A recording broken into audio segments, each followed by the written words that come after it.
My hands were shaking so hard I could barely hold my phone as I called 911. I was so angry I felt like my blood was on fire. My 9-year-old niece Emma sat on my couch, wrapped in my biggest towel.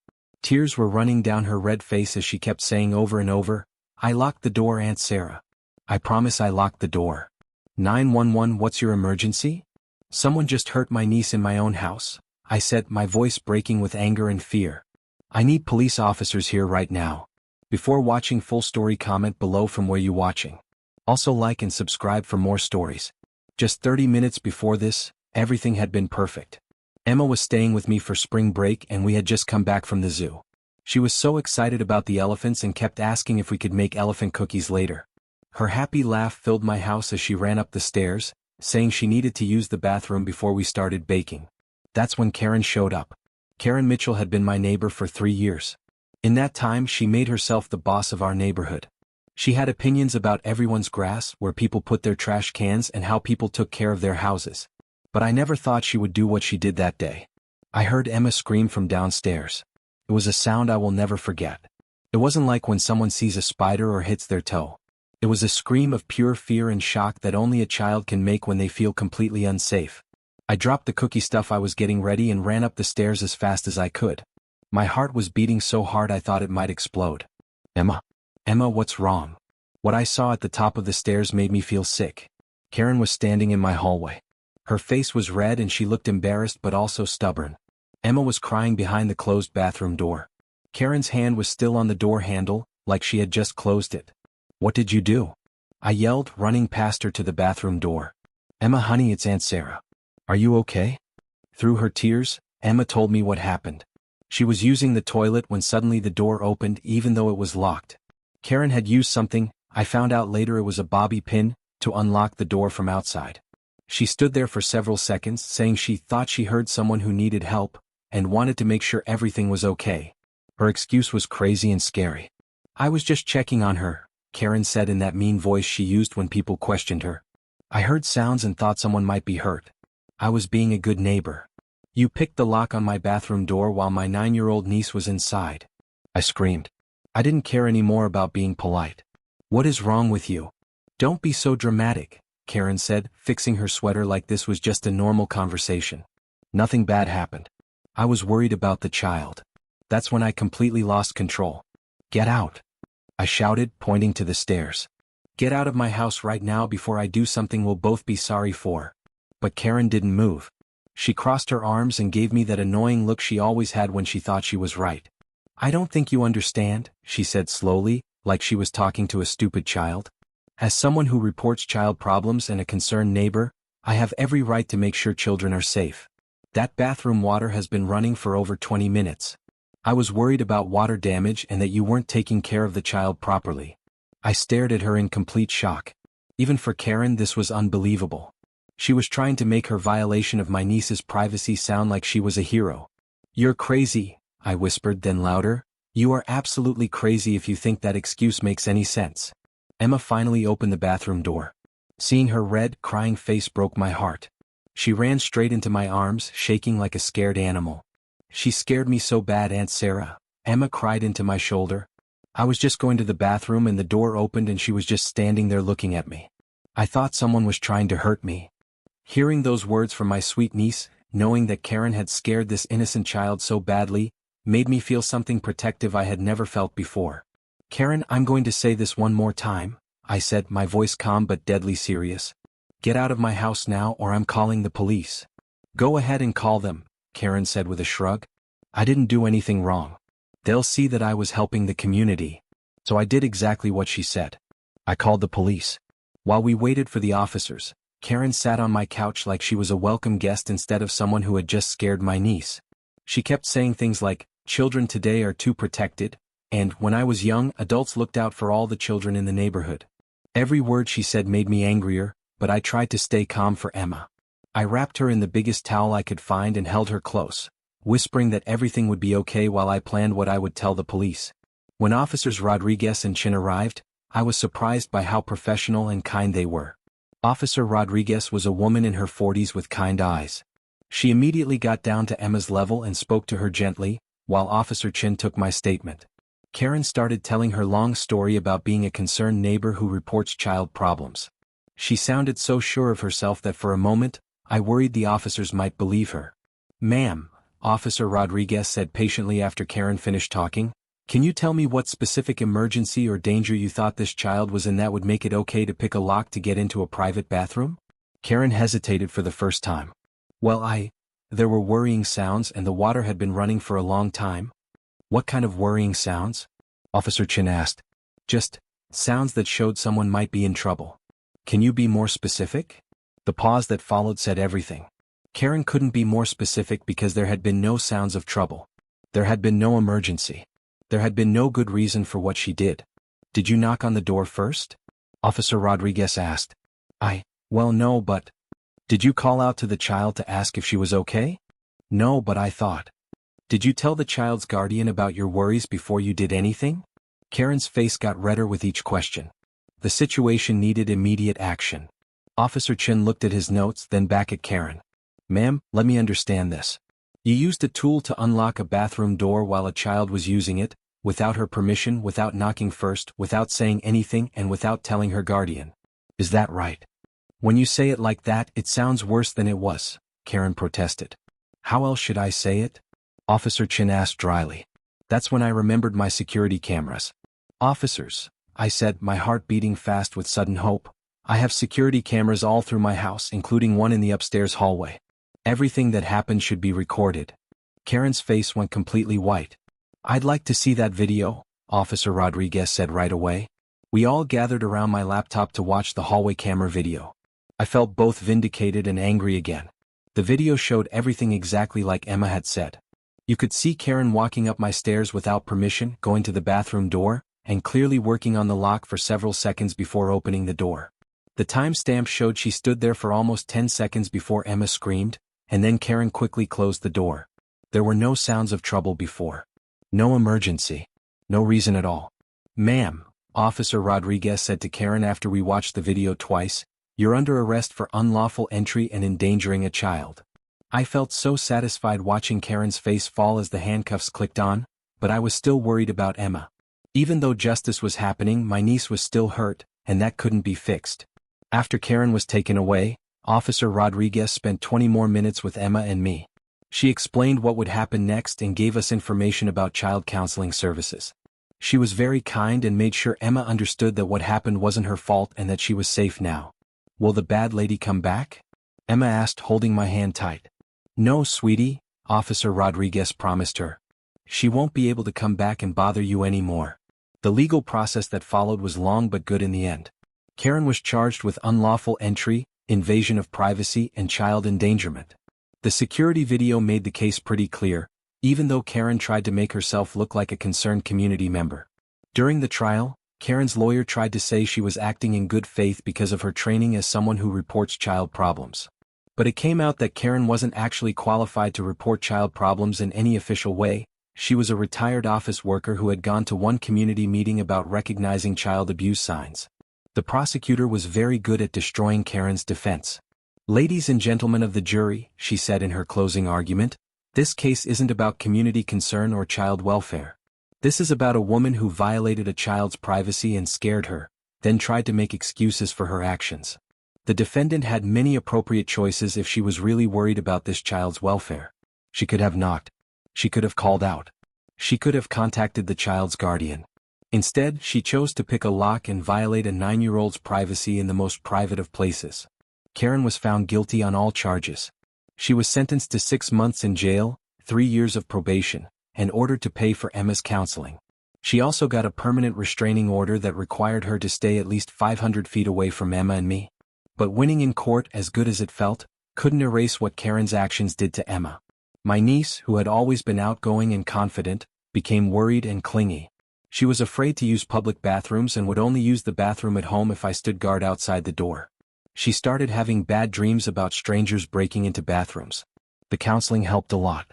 Dr. Martinez, the child psychologist we started seeing, was wonderful with Emma.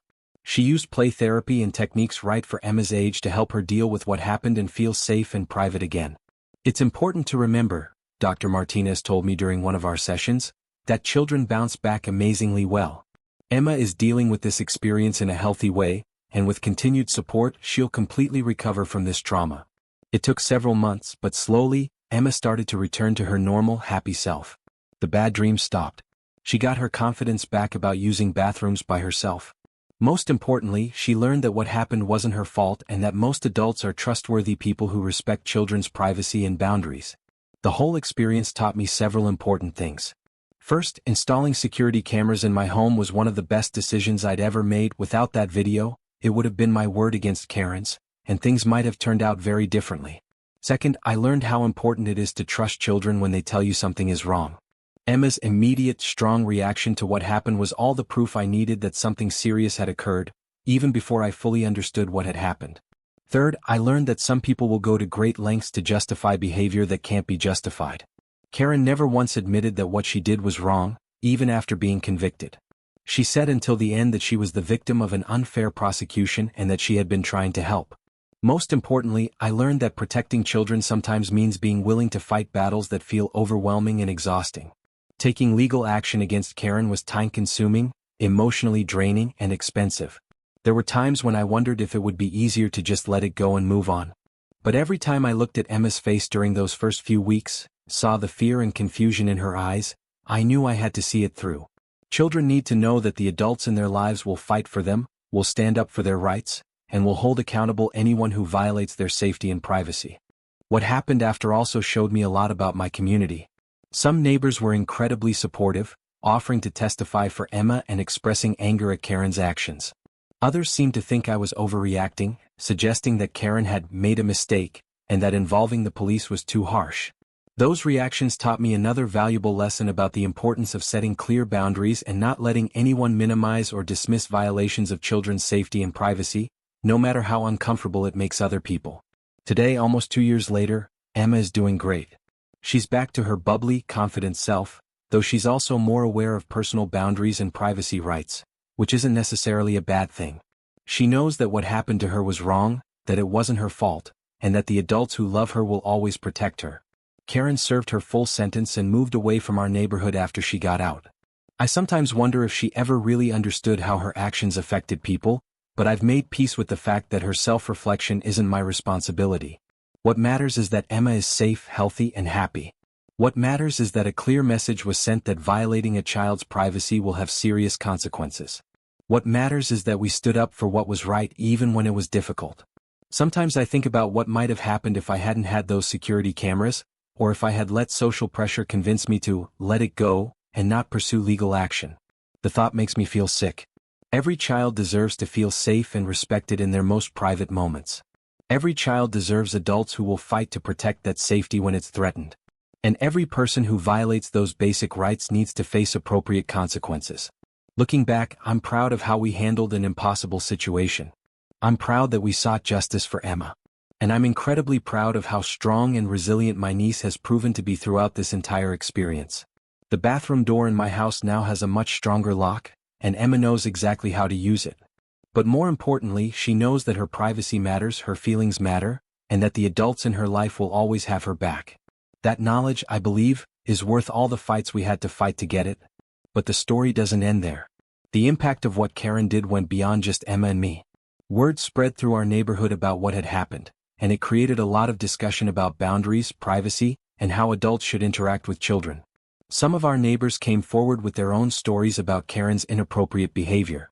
Mrs. Johnson from 2 houses down told me that Karen had once entered her backyard without permission, claiming she was checking on the welfare of their family dog. The Patel family shared that Karen had questioned their teenage daughter about her after-school activities in a way that made the girl uncomfortable. These stories made me realize that Emma and I weren't Karen's only victims. She had a pattern of boundary violations that had been going on for years, but nobody had ever taken formal action against her before. The neighborhood association held a meeting to discuss the incident and establish new guidelines about respecting privacy and appropriate behavior. It was both validating and heartbreaking to hear how many families had experienced Karen's intrusive behavior but had felt powerless to do anything about it. "I wish I had been braver," Mrs. Johnson said during the meeting. "If I had reported her behavior earlier, maybe Emma wouldn't have had to go through this." I assured her that she wasn't responsible for Karen's actions, but her words highlighted an important point. Sometimes it takes one person being willing to stand up and say, "This is not okay," for others to find their voice too. The meeting resulted in new neighborhood guidelines about respecting private property, appropriate ways to express community concern, and resources for reporting suspicious or inappropriate behavior. It also led to the formation of a genuine neighborhood watch program, one focused on actual safety concerns rather than busybody behavior. Emma's recovery continued to progress beautifully. Dr. Martinez had been right about children's resilience.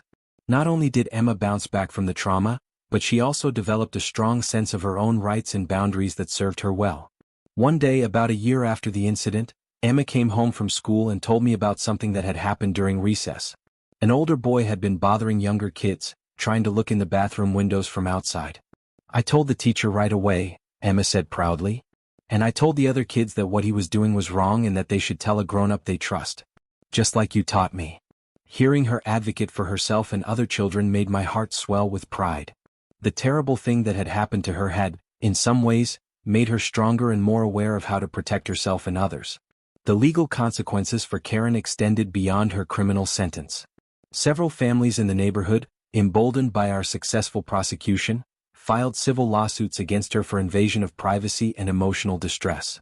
The cumulative financial impact was significant, and it sent a clear message that this kind of behavior would not be tolerated.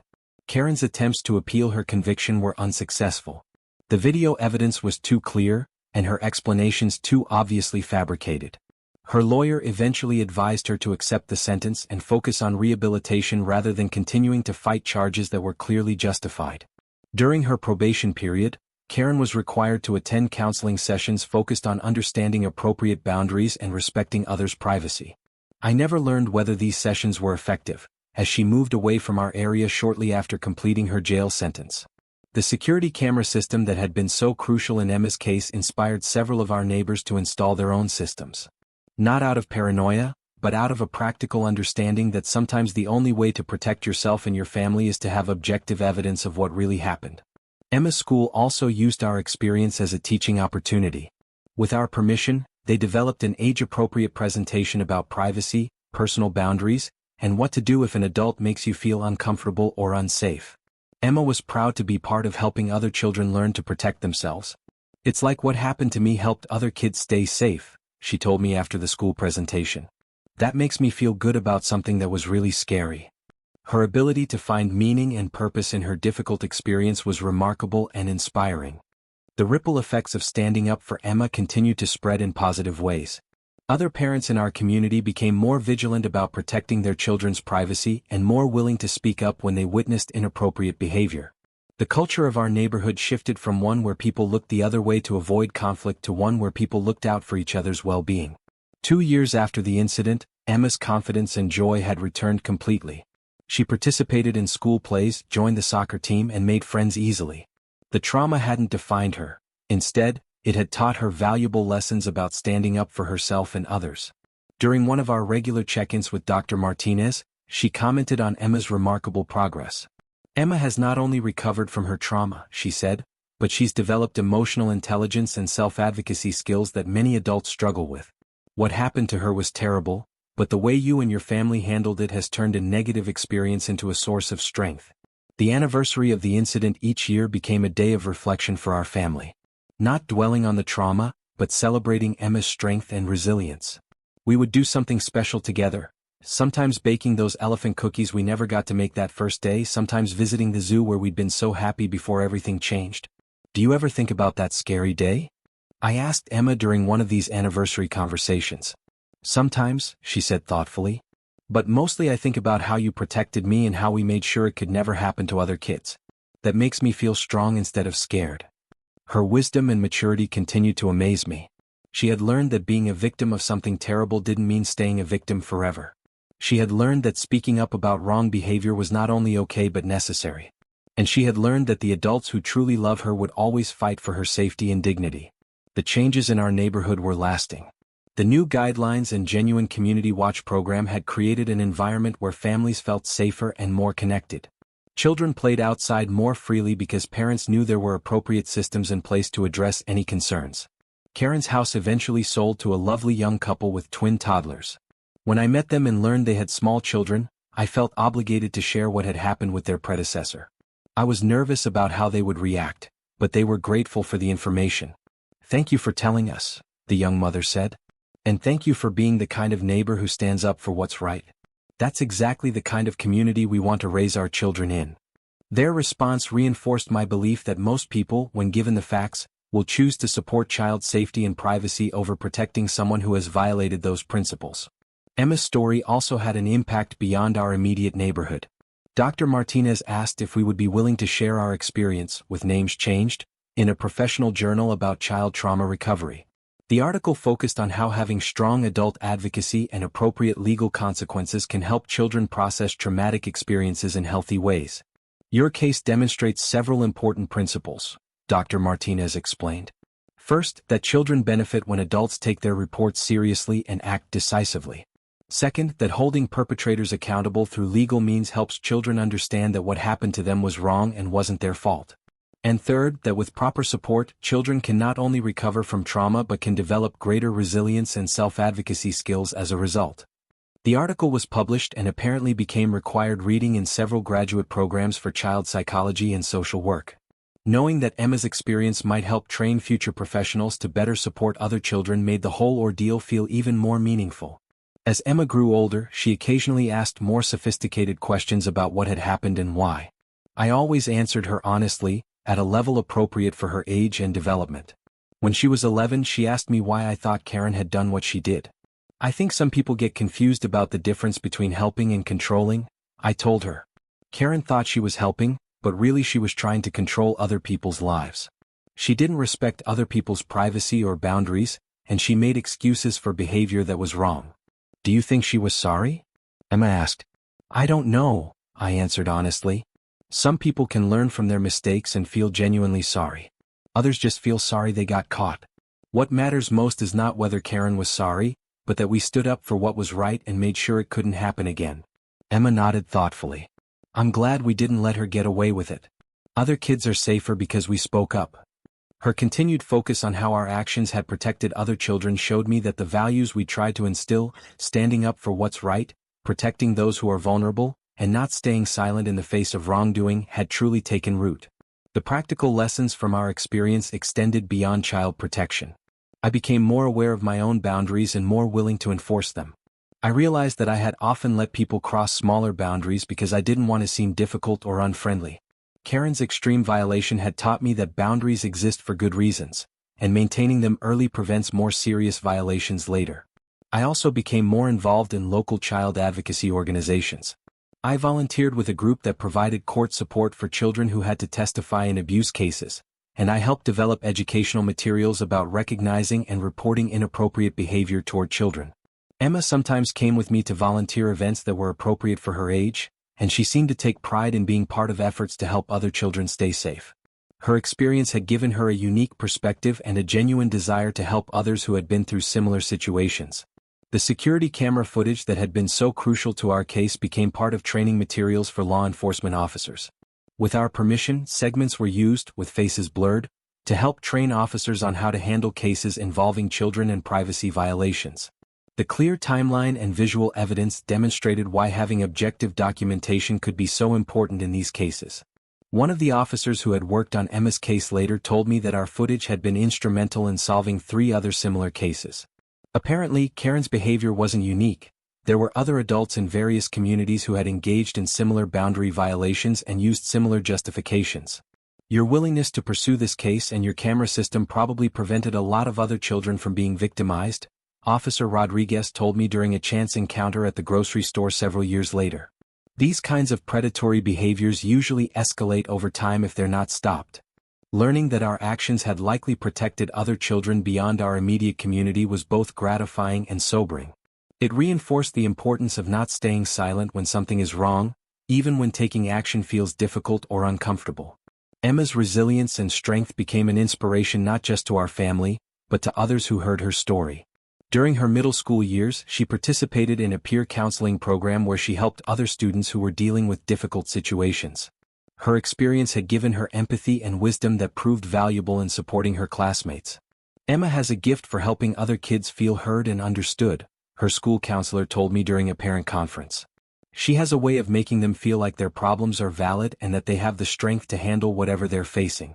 Her ability to transform her own trauma into a source of strength for others was perhaps the most beautiful outcome of our difficult journey.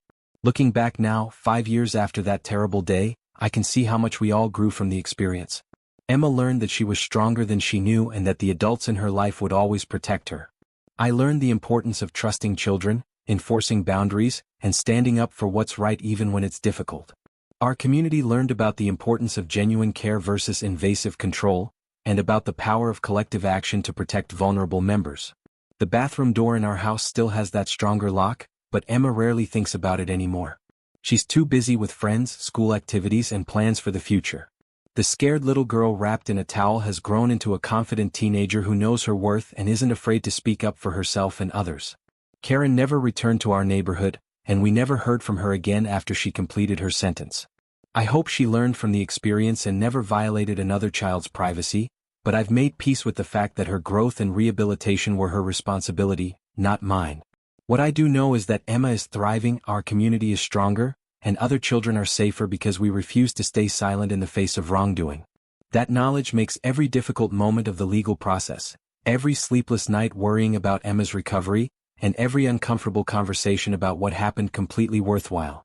The story of that terrible day has become, ultimately, a story of triumph, not because of what Karen did to Emma, but because of how Emma and our entire community responded to it.